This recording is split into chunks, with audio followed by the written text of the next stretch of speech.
Yesus, namamu indah, kau kekasih hatiku, kau dambaan jiwaku. Yesus, ku cinta padamu, selalu dekat padamu, itu kerinduanku. Yang ku mau hanya menyenangkanmu, biarlah seluruh hidupku berkenan kepadamu. Bukan emas, perak, bahkan permata, namun kau Shalom Bapak Ibu Saudara Saudari yang dikasihi Tuhan. Mari kita perkatakan Mazmur 91. Dalam lindungan Allah, orang yang duduk dalam lindungan yang maha tinggi dan bermalam dalam naungan yang maha kuasa akan berkata kepada Tuhan, tempat perlindunganku dan kubu pertahananku, Allahku yang kupercayai. Sungguh dialah yang akan melepaskan engkau dari jerat penangkap burung, dari penyakit sampar yang busuk. Dengan kepaknya ia akan menudungi engkau, di bawah sayapnya engkau akan berlindung. Kesetiaannya ialah perisai dan pagar tembok. Engkau tak usah takut terhadap kedahsyatan malam, terhadap panah yang terbang di waktu siang, terhadap penyakit sampar yang berjalan di dalam gelap, terhadap penyakit menular yang mengamuk di waktu petang. Walau 1000 orang rebah di sisimu dan 10.000 di sebelah kananmu, tetapi itu tidak akan menimpamu. Engkau hanya menontonnya dengan matamu sendiri dan melihat pembalasan terhadap orang-orang fasik. Sebab Tuhan ialah tempat perlindunganmu, yang maha tinggi telah kau buat tempat perteduhanmu. Malapetaka tidak akan menimpa kamu, dan tulah tidak akan mendekat kepada kemahmu, sebab malaikat-malaikatnya akan diperintahkannya kepadamu untuk menjaga engkau di segala jalanmu.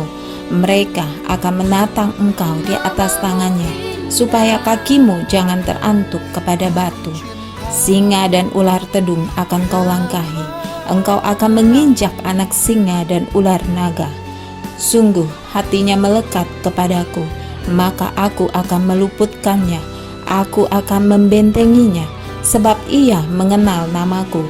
Bila ia berseru kepadaku, aku akan menjawab, aku akan menyertai dia dalam kesesatan, aku akan meluputkannya dan memuliakannya.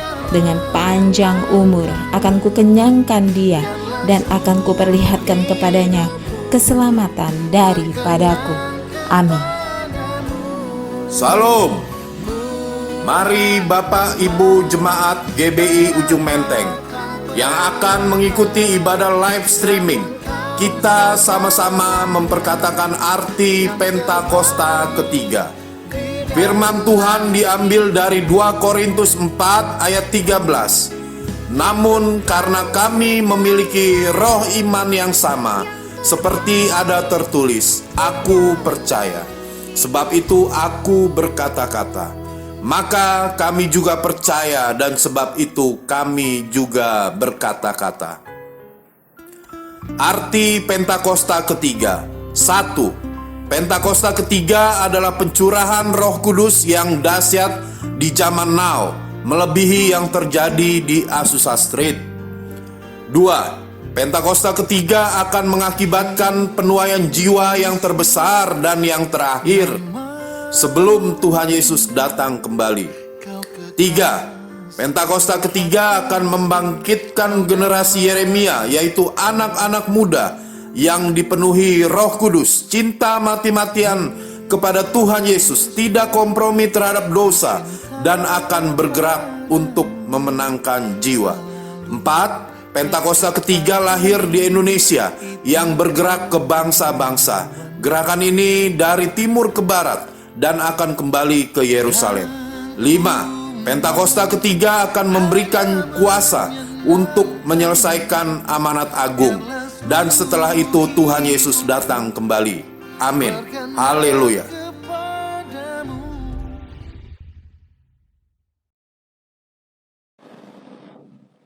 Salam semua yang terkasih dalam Tuhan. Senang dan bahagia kita kembali beribadah online minggu ini. Saya percaya roh kita akan terus menyala-nyala. Mari saudara yang dikasih Tuhan, bersama keluarga kita sama-sama beribadah. Kita masuk hadirat Tuhan. Kita bawa ucapan syukur, bawa pujian, bawa penyembahan, supaya hadirat Tuhan terus melawat kita semua. Haleluya. Mari sama-sama kita mulai masuk dalam doa kita. Kita sama-sama satukan hati kita yang ini. Kita puji sembah Dia. Bermazmur bagi Tuhan. Dia Tuhan kita yang sembah, sangat baik, luar biasa. Terima kasih Tuhan. Terima kasih Tuhan. Kami bersyukur. Kami bersyukur Tuhan. Engkau Tuhan kami. Kami beri pujian bagimu. Mari sama-sama kita bawa sembah kita saudara. Mari naikkan syukur. Mari naikkan pujian. Mari bawa mazmur kepadanya. Sebab Dia baik, bahwasanya untuk selamanya kasih setianya. Haleluya. Hiaralabalaba shandalabalaba. Hiaralabalaba shandalabalaba. Oh, rabakalama yase. Dan pagi ini kami bersama-sama dengan umat-Mu Tuhan. Kami bersehati mengangkat tangan kami. Mari saudara kita mengangkat tangan bersama-sama. Kita berdoa, kita meminta biarlah kuasa Tuhan terus dicurahkan atas bangsa kita. Kita berdoa biar damai sejahtera ada di setiap hati umat-Nya. Biarlah Indonesia penuh dengan kemuliaan Tuhan. Tuhan Yesus yang sembuhkan bangsa ini. Tuhan Yesus yang sembuhkan setiap umat-Nya. Tuhan Yesus Kau sangat baik Tuhan. Terima kasih Tuhan, terima kasih. Engkau juga Tuhan yang memelihara setiap gereja-Mu, umat-Mu Tuhan sampai hari ini.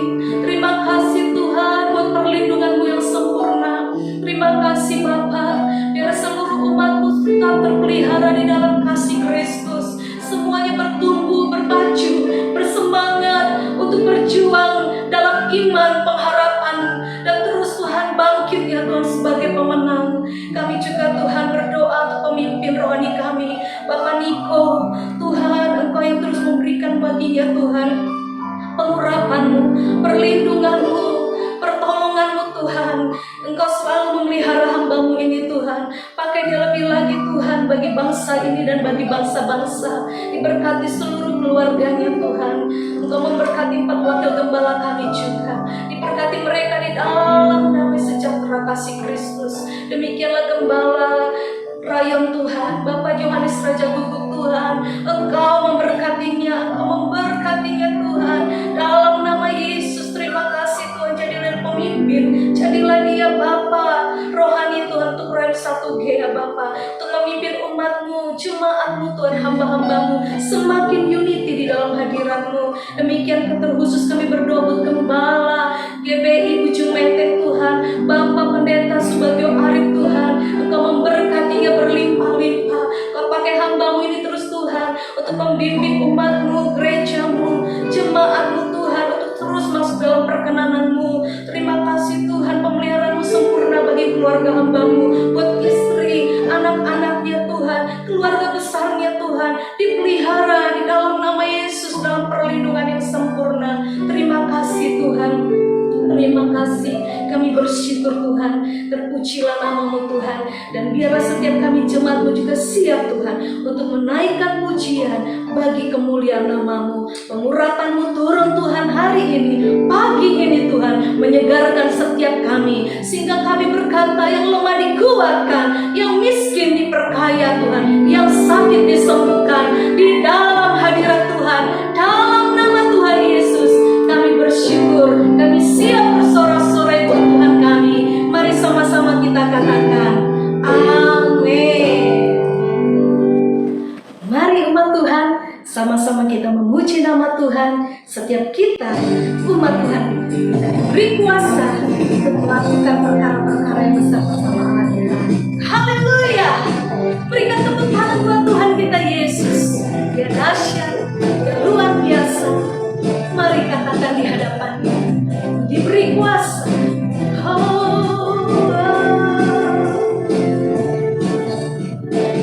Diberi kuasa dari Raja Mulia, menaklukkan musuh di bawah kakiku. Ku pakai kuasa dari Raja Mulia. Bila Allah ada bersamaku, siapa jadi lawanku? Mari katakan, sungguh besar Kau Tuhanku, Engkau perisai hidupku.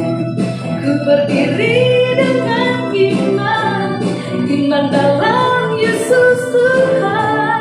Kau yang memberi kemenangan, ku bersorak merayakan. Terpujilah Engkau Raja segala raja. Mari umat Tuhan semua bersukacita, semua yang diberikan kuasa, mari katakan di hadapannya bersama-sama. Oh, ku diberi kuasa, ku diberi kuasa dari Raja Mulia, menaklukkan musuh di bawah kakiku. Mari pakai kuasa, ku pakai kuasa dari Raja Mulia. Bila Allah ada bersamaku, siapa jadi lawanku? Bila Allah ada bersamaku, siapa jadi lawanku? Katakan, sungguh besar Kau Tuhanku, Engkau perisai hidupku. Ku berdiri dengan iman dalam Yesus Tuhan. Kau yang memberi kemenangan, ku bersorak merayakan. Terpujilah Engkau Raja segala raja. Terpujilah Engkau Raja segala raja. Angkat tanganmu saudara. Terpujilah Engkau Raja segala raja. Sorakan haleluya. Beri kemuliaan buat Tuhan. Haleluya. Mari saudaraku yang dikasih Tuhan, kita mau lebih dalam lagi menyembah Tuhan bersama-sama. Biar hadirat Tuhan melawat kita pada hari ini, pagi ini. Alami terus jamaah kasih. Biar hadirat Tuhan terus kita rasakan. Kita siap untuk diselidiki, kita siap untuk diberkati, pulihkan hadirat Tuhan pagi hari ini. Buka hati, mari sama-sama kita memuji, naikkan pujian bersama-sama. Haleluya. Selidiki aku, lihat hatiku, apakah ku sungguh mengasihi Yesus? Kau yang Maha Tahu dan menilai hidupku, tak ada yang tersembunyi bagimu. Selidiki aku, lihat hatiku, apakah ku sungguh mengasihi Yesus? Kau yang Maha Tahu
katakan, telah kulihat kebaikanmu yang tak pernah habis di hidupku.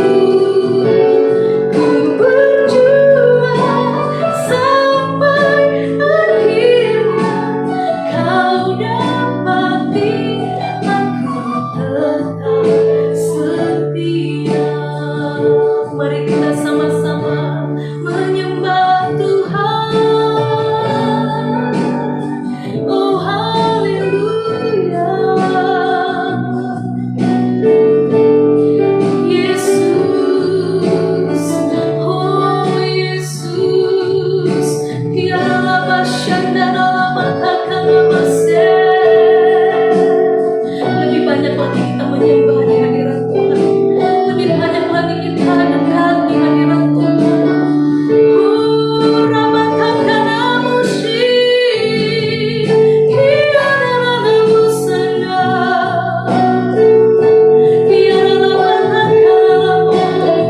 Sungguh baiknya Tuhan, kami lihat kebaikan-Mu, kami lihat kasih-Mu Tuhan, kami alami itu setiap hari. Tuhan, terima kasih. Biar kami terus berjuang Tuhan, kami terus semangat berjuang Tuhan. Kami terus Tuhan mau melatih seluruh hidup kami menjadi penyembah Tuhan yang setia Tuhan sampai Kau datang kedua kalinya. Terima kasih Tuhan. Haleluya, haleluya, haleluya. Telah kulihat kebaikan-Mu yang tak pernah habis di hidupku. Ku berjuang sampai akhirnya kau dapati aku tetap setia. Kau dapati kami tetap setia. Kau dapati aku tetap setia. Terima kasih Tuhan. Biar kami terus mendengarkan kebenaran firman-Mu. Urapi Tuhan dalam nama Yesus. Haleluya. Sama-sama katakan amin.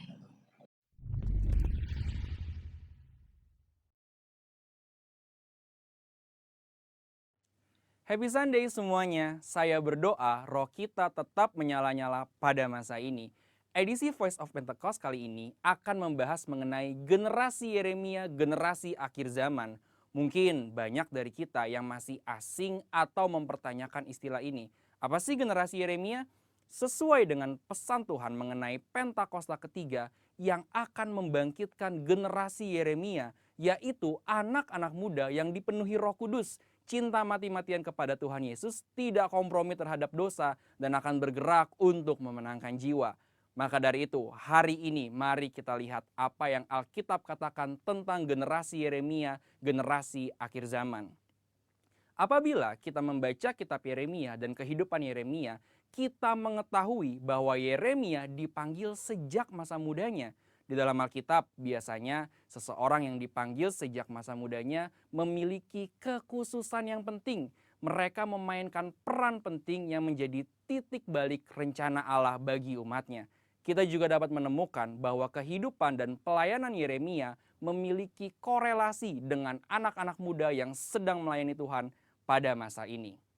Yang pertama, Yeremia hidup dan melayani dalam zaman yang unik, di mana bangsa Yehuda akan memasuki satu era yang baru. Pemahaman-pemahaman dan cara hidup mereka yang lama kini harus diperbaharui. Yeremia hidup mengikuti tuntunan dan pesan Tuhan sehingga dapat memasuki era baru ini. Yeremia juga hidup di zaman lunturnya pengenalan akan Tuhan, di mana orang-orang tetap beribadah seperti biasa secara formalitas. Mereka datang beribadah kepada Tuhan, tetapi tidak menunjukkan pertobatan dan perubahan hidup. Apabila kita melihat hari ini, ada berapa banyak orang Kristen yang beribadah tetapi hatinya menjauh dari Tuhan. Maka dari itu, generasi Yeremia adalah generasi yang siap memasuki era baru dengan cara penuh Roh Kudus dan menyuarakan pertobatan besar-besaran. Yang kedua, Yeremia dipanggil kepada gaya hidup penyangkalan diri yang radikal. Dalam Yeremia 1 ayat 17-18, Tuhan meminta Yeremia tidak gentar menyuarakan hal yang bertentangan dengan dosa dan pelanggaran. Yeremia sangat banyak menyangkal dirinya. Ia bahkan diminta untuk tidak menikah, mengingat bangsanya akan memasuki keadaan darurat. Hal ini bukan berarti semua generasi Yeremia dipanggil untuk tidak menikah. Tetapi ini menjadi contoh betapa sungguh-sungguhnya generasi Yeremia harus menyangkal dirinya. Hari-hari ini kita juga sedang memasuki keadaan darurat akibat dari merebaknya COVID-19 dan krisis ekonomi yang mempengaruhi seluruh dunia. Mungkin keadaan darurat hari ini menjadi tanda bangkitnya generasi Yeremia. Maka generasi Yeremia adalah generasi yang siap menyangkal dirinya bagi rencana Tuhan dalam banyak hal. Generasi yang cinta mati-matian kepada Tuhan Yesus dan akan melayani Indonesia seperti yang belum pernah terjadi sebelumnya. Yang ketiga, Yeremia mendapatkan pesan mengenai fase selanjutnya dari rencana Tuhan. Yeremia 31 ayat 33-34 mengatakan, "Tetapi beginilah perjanjian yang kuadakan dengan kaum Israel sesudah waktu itu. Demikianlah firman Tuhan. Aku akan menaruh Tauratku dalam batin mereka dan menuliskannya dalam hati mereka. Maka aku akan menjadi Allah mereka dan mereka akan menjadi umatku. Dan tidak usah lagi orang mengajar sesamanya atau mengajar saudaranya dengan mengatakan, 'Kenallah Tuhan,' sebab mereka semua besar kecil akan mengenal aku, demikianlah firman Tuhan. Sebab aku akan mengampuni kesalahan mereka dan tidak lagi mengingat dosa mereka." Dari ayat ini kita mengetahui bahwa Yeremia adalah pembawa pesan mengenai suatu perjanjian yang baru, di mana keadaan Israel akan dipulihkan karena tugas mereka belum selesai, yaitu datangnya Mesias Tuhan Yesus Kristus. Maka dari itu, generasi Yeremia adalah generasi yang membawa pesan Tuhan tentang kedatangan Tuhan Yesus Kristus yang didahului oleh penggenapan amanat agung. Hari ini, mari saudara sekalian, kita meresponi panggilan Yeremia dengan cara hidup penuh Roh Kudus, cinta mati-matian kepada Tuhan Yesus, tidak kompromi terhadap dosa, dan bergerak memenangkan jiwa. Tuhan Yesus memberkati.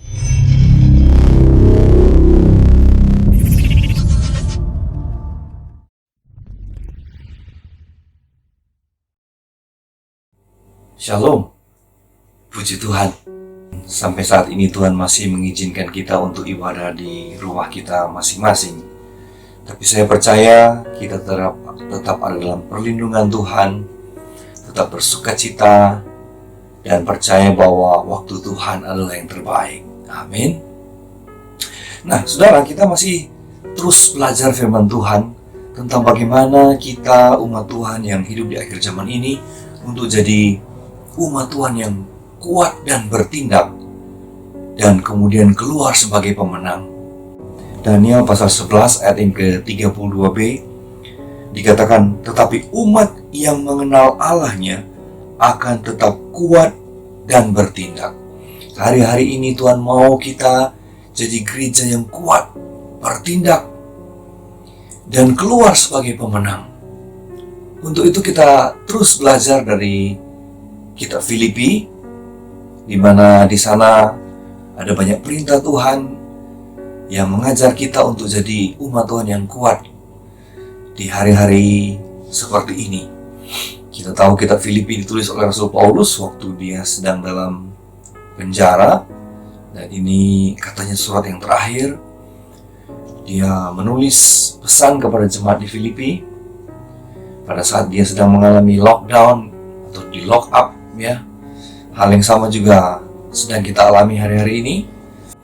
Nah, yang pertama kita akan lihat dari Filipi pasal yang kedua ayat yang ke-12.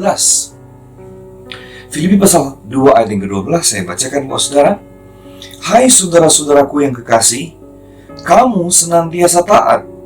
Karena itu, tetaplah kerjakan keselamatanmu dengan takut dan gentar, bukan saja seperti waktu aku masih hadir, tetapi terlebih pula sekarang waktu aku tidak hadir.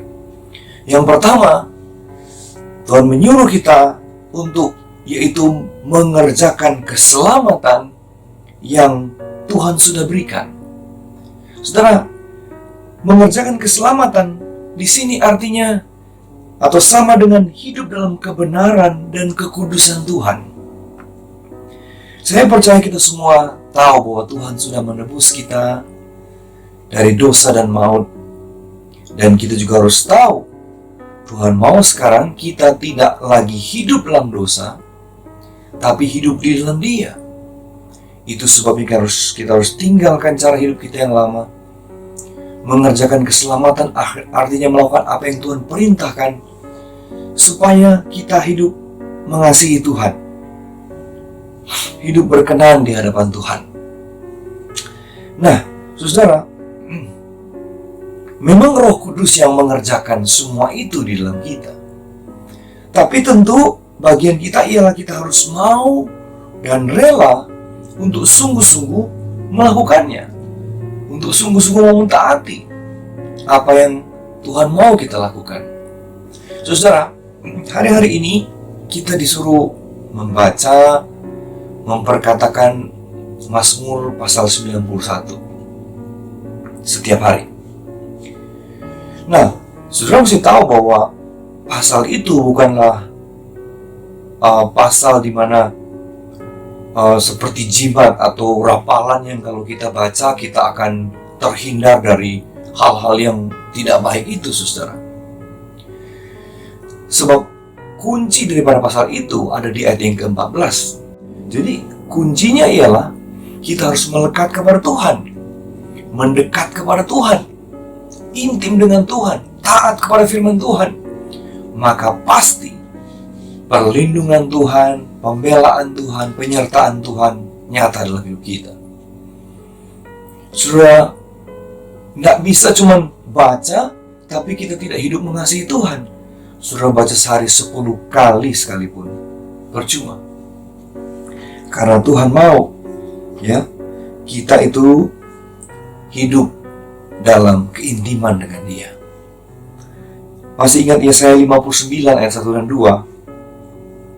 Firman Tuhan berkata, bukan tangan Tuhan kurang panjang, bukan telinga Tuhan kurang tajam untuk mendengar doa-doa kita, tapi dosa dan kejahatanmu lah yang memisahkan aku dan kau, kata Tuhan. Jadi dosa yang menghalangi kuasa Tuhan, perlindungan Tuhan, berkat Tuhan, tuntunan Tuhan dalam hidup kita. Sebab itu mari kita kerjakan keselamatan kita dengan takut dan gentar. Artinya kita menghormati Tuhan, kita mengasihi Tuhan, kita dengar-dengaran sama Tuhan. Maka saya percaya yang pertama-tama ialah kita mengalami berkat dari Tuhan itu. Ya, kita diluputkan, kita dilindungi. Tapi kalau sudah baca ayat berikutnya, Paulus berkata bahwa supaya hidup kita ini jadi teladan buat orang lain. Haleluya. Itu yang pertama. Yang kedua, Filipi pasal 2 ayat 1 sampai 11. Nah, perikopnya berjudul Nasihat supaya bersatu dan merendahkan diri seperti Kristus. Itu judul perikop itu ya. Nah, tapi kita tidak perlu baca semua. Saya langsung mengajak kita memperhatikan mulai ayat yang ke-5 sampai ayat yang ke-11 dari perikop itu. Ya. Firman Tuhan berkata demikian.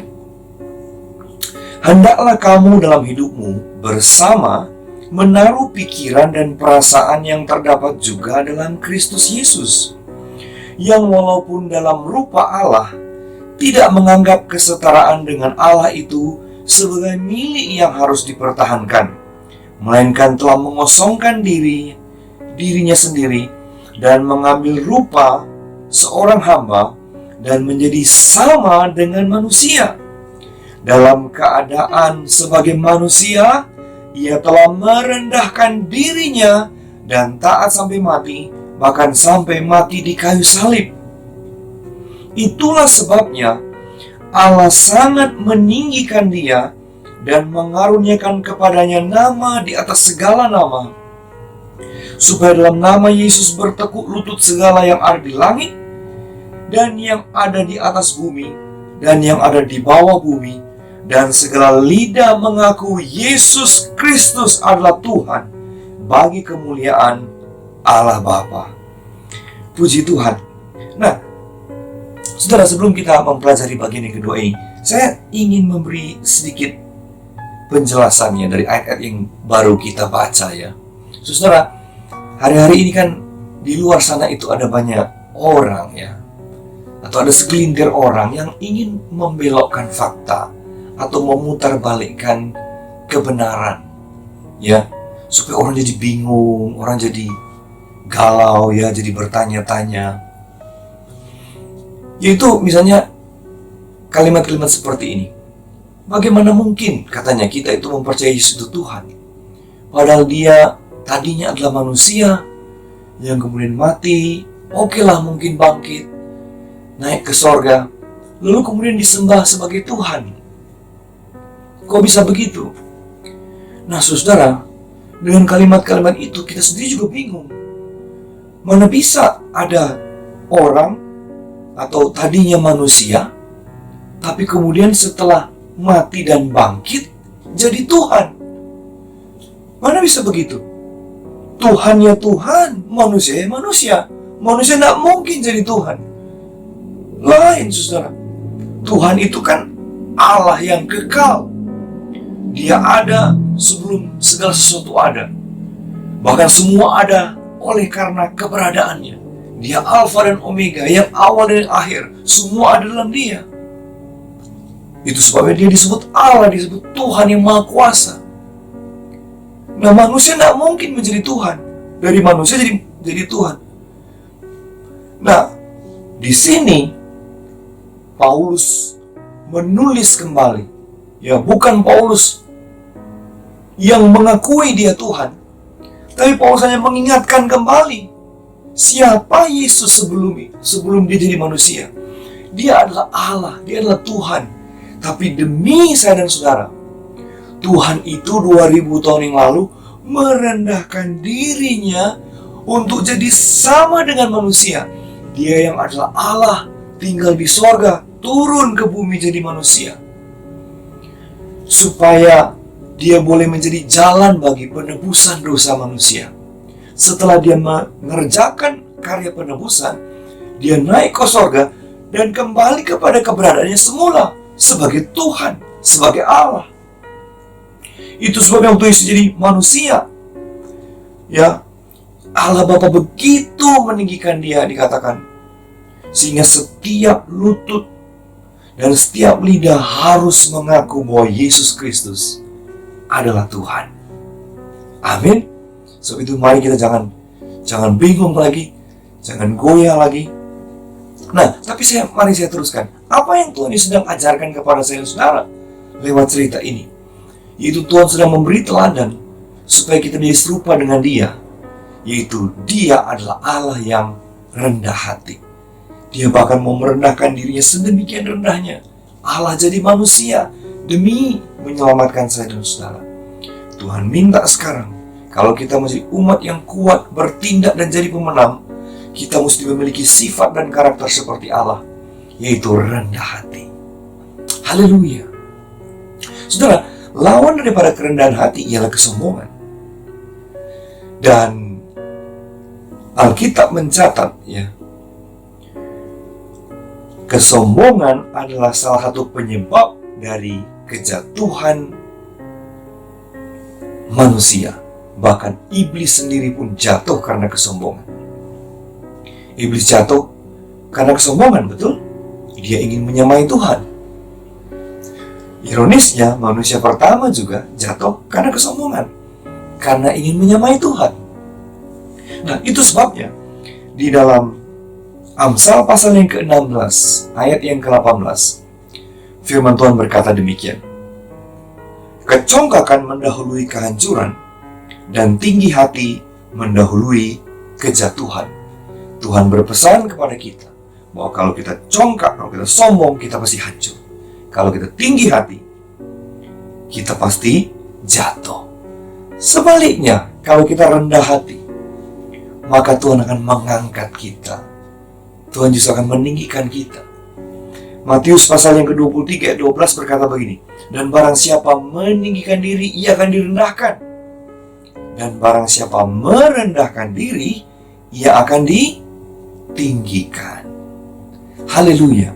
Saudara, kerendahan hati itu ya, kalau boleh saya ilustrasikan, ya, kenapa sangat penting dalam kehidupan setiap kita, orang percaya, umat Tuhan, anak Tuhan. Maka kerendahan itu seperti begini. Misalnya saudara tuh mau membangun suatu tembok yang kokoh, suatu pilar yang besar, yang megah gitu ya. Bagaimana saudara bisa bangun tembok itu? Tentu saudara butuh bahan-bahan seperti batu, air, pasir, apalagi kawat baja ya, yang dicor di dalamnya itu.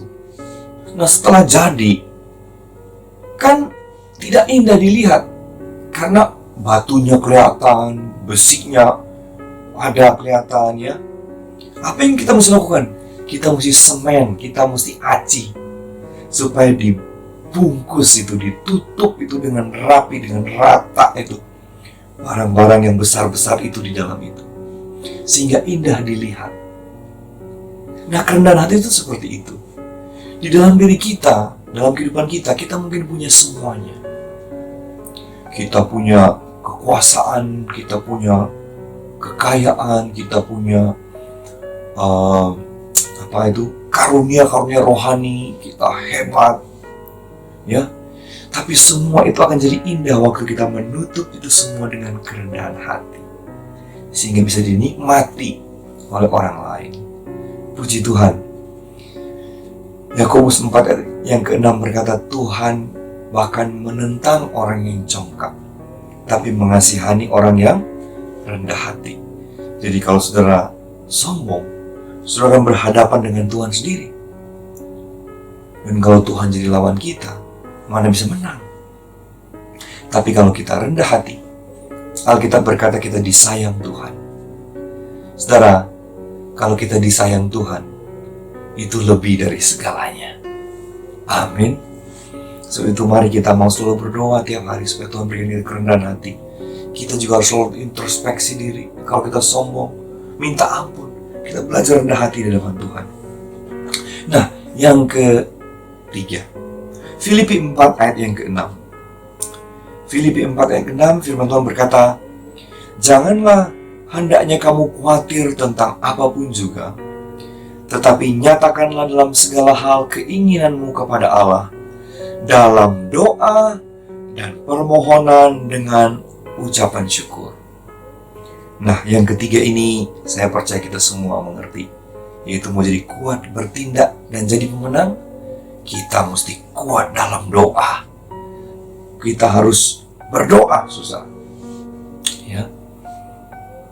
Seorang teolog yang cukup terkenal ya, dia banyak menulis buku-buku perjanjian lama, buku-buku tentang doa-doa di perjanjian lama.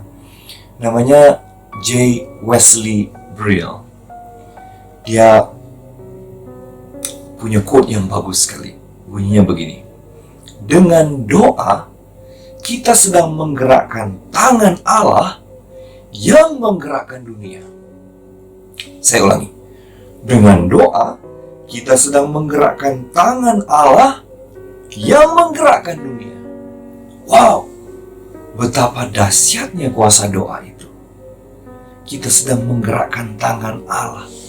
Haleluya. Nah, saudara, saya percaya ini masa-masa yang terbaik ya, di mana kita punya banyak waktu untuk berdoa dengan sungguh-sungguh di hadapan Tuhan. Dan saya percaya kalau kita berdoa dengan sungguh-sungguh, kita pasti akan melihat kuasa Tuhan, mujizat Tuhan dinyatakan dalam hidup kita. Saya ingat ayat di dalam Yakobus pasal yang ke-5 ayat yang ke-16b. Yakobus pasal 5 ayat yang ke-16. Ayat yang ke-16 ya. Saya baca firman Tuhan berkata begini. Karena itu, hendaklah kamu saling mengaku dosamu dan saling mendoakan supaya kamu sembuh. Doa orang yang benar bila dengan yakin didoakan sangat besar kuasanya. Saya ulangi. Doa orang yang benar bila dengan yakin didoakan sangat besar kuasanya. Puji Tuhan, saudara. Kalau kita berdoa dengan sungguh-sungguh, dengan penuh keyakinan, penuh iman, dan kita tahu kita orang benar, artinya kita hidup dalam perdamaian dengan Tuhan, kita hidup dalam kebenaran, saudara, maka doa-doa kita itu sangat berkuasa, kata Tuhan. Berkuasa bukan karena kita pandai berdoa, bukan karena kata-kata dalam doa kita yang indah-indah, bukan karena panjang atau pendeknya doa kita, nggak ngaruh. Tapi doa kita berkuasa karena ditentukan oleh siapa yang mendengar doa kita itu. Dan yang mendengar doa kita itu ialah Allah yang hidup, Allah yang perkasa, Allah yang dahsyat. Dia yang menjawab doa-doa saya dan saudara. Kalau saudara baca ayat yang ke-17 dikatakan, Elia orang biasa. Tapi ketika dia berdoa, ya, tidak ada hujan. Dan waktu dia berdoa lagi, hujan datang. Artinya kita semua orang biasa. Yang luar biasa itu Tuhan. Tapi Tuhan yang luar biasa itu digerakkan oleh doa-doa orang benar. Yang setuju katakan amin. Haleluya. Nah, saudara, bicara soal doa yang mendatangkan kuasa, saya tentang kesaksian seorang bapak di Malang, namanya Pak Jamian, yang mengalami mujizat Tuhan. Beras 5 kilo nggak habis-habis. Dia jemaat dari sahabat saya, gembala di kota Malang.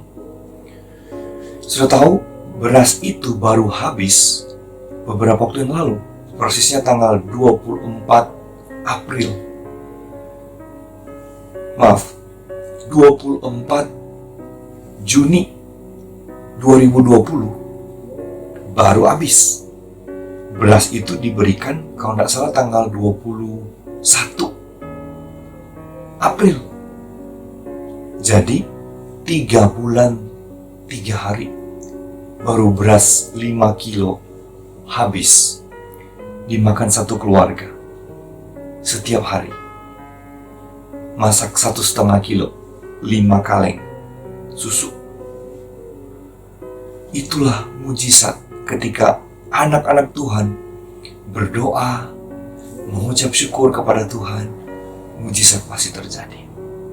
Saya rindu kita semua percaya akan kuasa dan pemeliharaan Tuhan ketika kita datang berdoa di hadapan Dia. Yang terakhir, yang keempat, Filipi pasal 4 ayat yang ke-5. Firman Tuhan berkata, hendaklah kebaikan hatimu diketahui semua orang. Tuhan sudah dekat.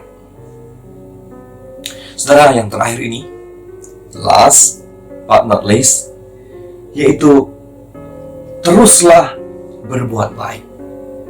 Karena Tuhan sudah dekat. Justru Tuhan dorong, Tuhan mau, Tuhan perintahkan kita untuk terus berbuat baik. Ya. Artinya apa? Teruslah menabur kebaikan dalam setiap kesempatan yang Tuhan berikan. Haleluya. Saudara, kita ini kan adalah keturunan Abraham oleh karena Kristus. Demikian kata Galatia pasal 3. Nah, kepada Abraham di dalam Kejadian pasal yang ke-12 ayat yang kedua diberi janji oleh Tuhan bahwa Tuhan akan memberkati Abraham dan keturunannya sehingga kita atau Abraham dan keturunannya itu menjadi berkat. Jadi kita ini akan diberkati Tuhan untuk jadi berkat. Sebab itu Tuhan perintahkan kita untuk kita jadi berkat, saudara. Ya, karena kita diberkati untuk jadi berkat. Nah, tapi yang menarik begini Bapak Ibu. Kalau saudara baca kehidupan dari bapak iman kita itu ya, Abraham, Ishak, Yakub ya, mereka itu justru diberkati Tuhan di saat-saat atau di masa-masa yang sulit. Ada kelaparan, kekeringan, justru mereka diberkati Tuhan berlimpah-limpah. Rahasianya di mana? Alkitab menceritakan bahwa justru pada saat-saat yang sulit itu, mereka dikatakan menabur. Mereka justru menabur. Dan akhirnya mereka menuai berlipat kali ganda. Saudara, kita juga ada di masa-masa yang mirip-mirip lah. Ada di masa-masa yang sulit. Tapi justru Tuhan bilang kalau kita ingin mengalami berkat yang supranatural, kita justru harus menabur. Menabur kebaikan, menabur berkat, ya. Maka Tuhan sanggup, ya, untuk memberkati hidup saya dan saudara. Nah, saudara, Matius pasal yang kelima ayat yang ke-16. Matius pasal yang kelima ayat yang ke-16 berkata begini.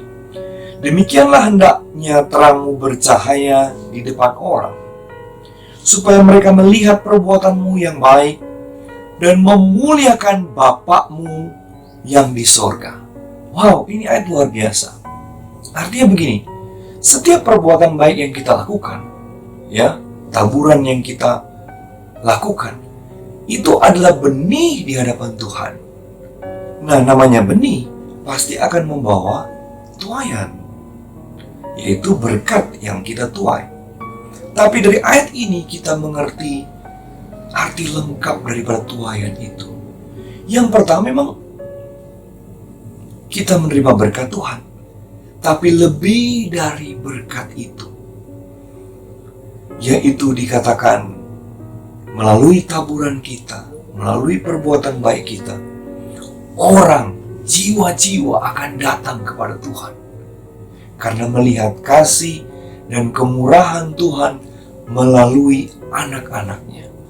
Wah, itu yang lebih penting Bapak Ibu.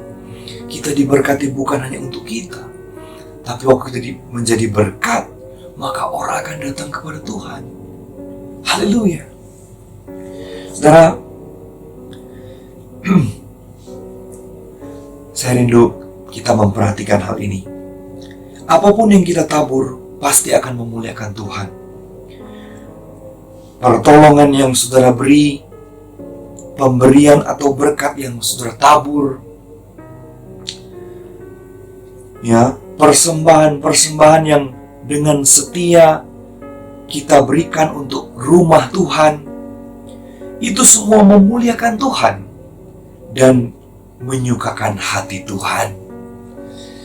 Seorang hamba Tuhan terkenal namanya Pendeta Rick Warren, penulis buku Purpose Driven Life, dia berkata begini, pemberian dan persembahan kita adalah bentuk nyata dari ucapan syukur kepada Tuhan. Jadi, ucapan syukur kita itu dapat diukur dari pemberian, taburan kita, persembahan yang kita berikan. Itu bukti nyata dari ucapan syukur kita. Kita tidak hanya memberikan ucapan syukur di mulut saja, tapi dalam tindakan, yaitu melalui apa yang kita tabur, apa yang kita beri. Itulah bukti nyata ucapan syukur kita, bukan hanya di mulut saja. Saya tutup dengan ayat ini. Di dalam Filipi pasal yang ke-4 ayat yang ke-16 sampai ayat yang ke-20, saya akan bacakan ayat-ayat di mana Rasul Paulus memuji jemaat Filipi karena apa yang mereka sudah lakukan selama ini untuk menolong dia, mensupport dia, memberkati pelayanan ya yang dilakukan. Dan bahkan ada janji Tuhan yang luar biasa di ayat-ayat itu.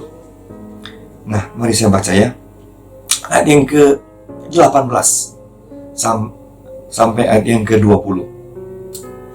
Kini aku telah menerima semua yang perlu daripadamu. Malahan lebih daripada itu, aku berkelimpahan karena aku telah menerima kirimanmu dari Epafroditus, suatu persembahan yang harum, suatu korban yang disukai dan yang berkenan kepada Allah. Allahku akan memenuhi segala keperluanmu menurut kekayaan dan kemuliaannya dalam Kristus Yesus. Dimuliakanlah Allah dan Bapa kita selama-lamanya. Amin. Haleluya. Mari kita berdoa. Tuhan Yesus, terima kasih Tuhan untuk waktu-waktu di mana kami boleh lebih dekat dengan Tuhan, lebih intim dengan Tuhan, lebih mengasihi Tuhan. Hamba berdoa biarlah hari-hari ini kami jadi umat Tuhan yang kuat, bertindak dan keluar sebagai pemenang. Berkati semua yang menyaksikan tayangan ini ya Tuhan. Berkati hamba-hambamu yang di rumah-rumah, dimanapun kami bisa mendengarkan YouTube channel ini. Tuhan, kami menjadi umat yang kuat di akhir zaman ini, yang menyatakan kuasa dan kemuliaan Tuhan bagi generasi ini. Terima kasih Bapa. Dalam nama Tuhan Yesus Kristus kami berdoa dan mengucap syukur. Haleluya. Amin.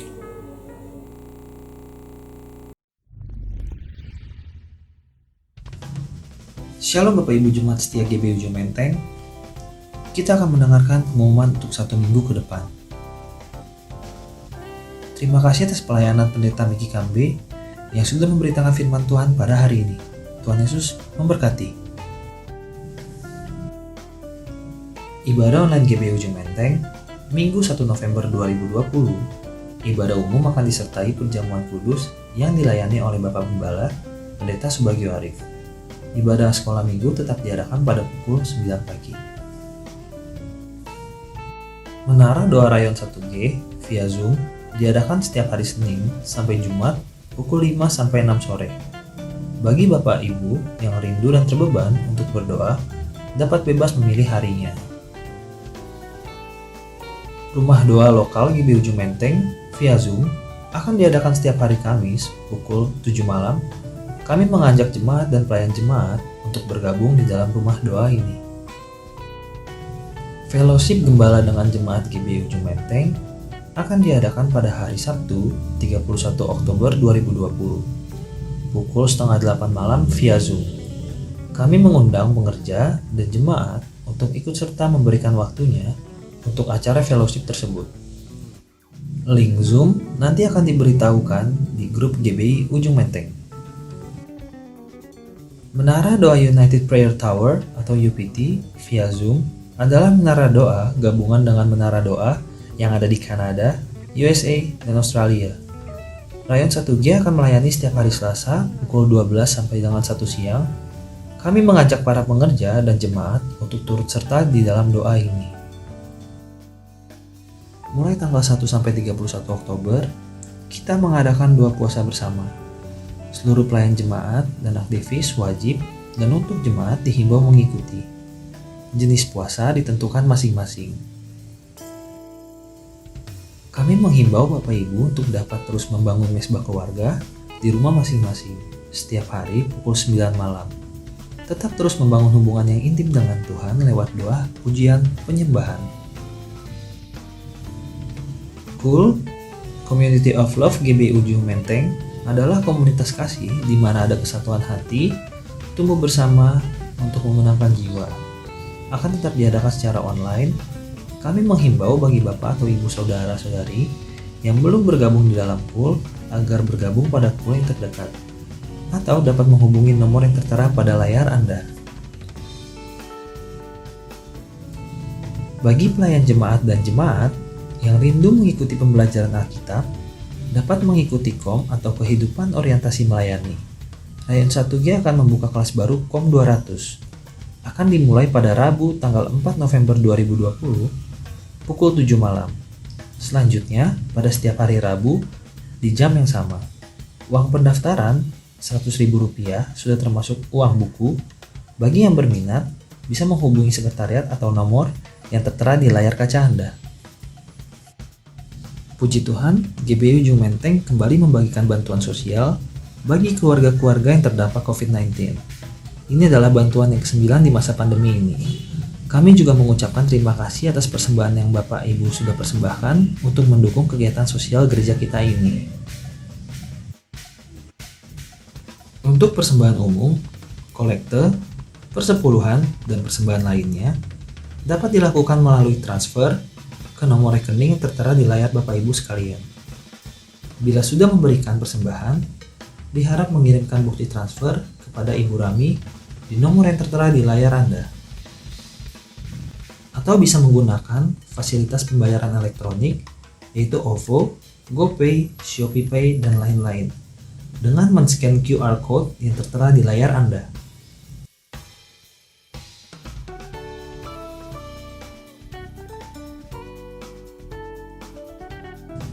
Demikian pengumuman minggu ini. Selamat hari Minggu.